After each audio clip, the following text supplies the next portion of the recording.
Halo, selamat pagi. Sama Dr. Crispian lagi ya. Saat ini saya mau lanjut tentang pengobatan pada lansia atau geriatri. Oke, kadang di poli bahkan di rawat inap gitu ya, saya mendapat pasien lansia atau geriatri itu udah membawa satu kotak penuh obat ya, satu keranjang, satu kontainer lah istilahnya gitu ya. Itu obatnya itu dari berbagai macam dokter,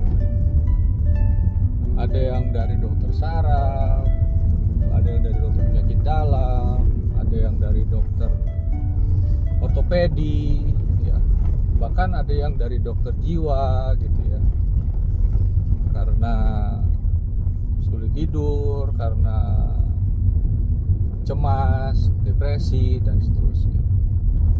Ya itu nanti akan saya bahas di video yang lain ya.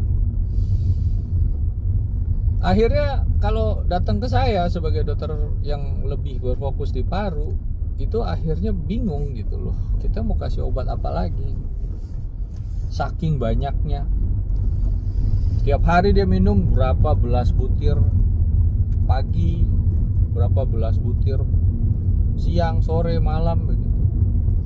Ada pilihan untuk kita itu lebih banyak, lebih fokus ke obat-obat inhalasi atau yang langsung kita berikan secara masuk ke saluran napas gitu ya. Yang namanya banyak obat seperti tadi itu kalau di kedokteran namanya polifarmasi. Itu sebetulnya yang harus kita hindari ya, karena orang tua tuh cenderung baru ada keluhan sedikit langsung cari obat, ada keluhan sedikit langsung cari obat. Contoh batuk coba ambilin obat batuk dong, atau baru kepentok dikit, aduh sakit ya, cabi tolong cariin obat sakit dong ya. Itu kecenderungannya di luar dari obat-obat rutin yang diminum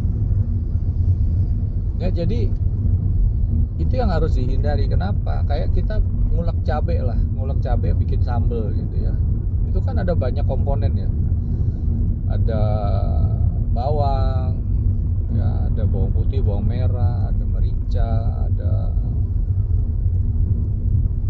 cabenya, cabai keriting, cabai rawit ya, gula, garam, terasi, itu ya kita campur, itu rasanya jadi enak.